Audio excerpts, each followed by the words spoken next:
Psalm 11. In the Lord I take refuge.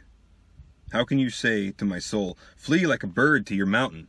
For behold, the wicked bend the bow. They have fitted their arrow to the string, to shoot in the dark at the upright in heart. If the foundations are destroyed, what can the righteous do? The Lord is in his holy temple. The Lord's throne is in heaven. His eyes see, his eyelids test the children of man. The Lord tests the righteous, but his soul hates the wicked and the one who loves violence. Let him rain coals on the wicked. Fire and sulfur and scorching wind shall be the portion of their cup. For the Lord is righteous, and he loves righteous deeds. The upright shall behold his face. So as we've been seeing in previous Psalms, it is okay to talk about the wickedness of the wicked openly, and not to pretend that we have to love everybody with this soft, bubbling over emotional positivity towards the wicked. We can talk about, hey, these guys are enemies of God, and this is not good. Now, we should pray for them, we should pray for their salvation, and we should be willing to be the ones that get sent in to declare the gospel to them so that they may be saved, even at great risk to ourselves. We need to be ready for that, because God may say, you want those guys saved? So do I. Go get them. And, that can cost us a lot. That can cost us everything. So we should want good for them, but it's also not incumbent upon us to pretend that we enjoy their existence, right? Like, it's okay to say negative things when things are negative. But in Psalm 11, what he does is he says, in the Lord I take refuge, right? And he says, how can you tell me to do anything else? How can you tell my soul to flee away from here? God is here, and even if God's enemies are here, that doesn't change the fact that God is here. And so he prays for judgment on the wicked, which is okay to do. And then he ends with this kind of terrifying statement, actually. The Lord is righteous. He loves righteous deeds. The upright shall behold his face. It's like one of those Psalm 24 things, right? Who can ascend to the hill of the Lord? Only the one with clean hands. The upright shall behold his face. Now, if we each take stock of our own track record and our own resume and our history and our good actions as we would define them and our bad ones as everybody would define them. Let me roll that window up. There's a Cessna going by here.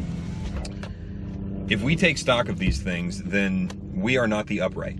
And so we should not rightly be able to behold his face. But God, right? What are the two best words in the Bible? Say it with me, grace and truth. But God.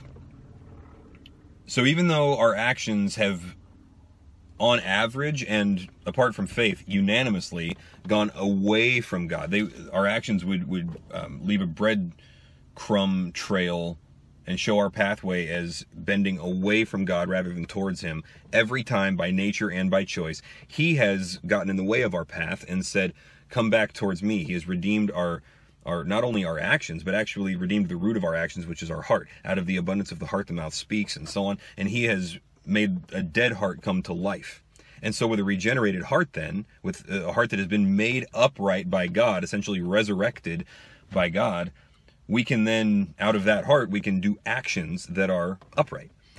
And he went a step beyond that. He didn't just make us able to do godly and upright things. He also took away all of the unrighteous and ungodly actions. And Colossians 2 says he nailed them to the cross. So they're not a factor anymore.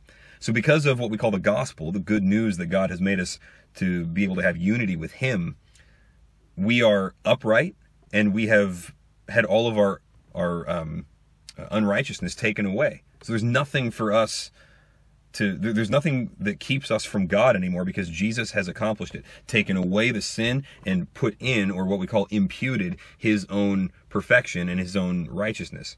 So the upright will behold the face of God.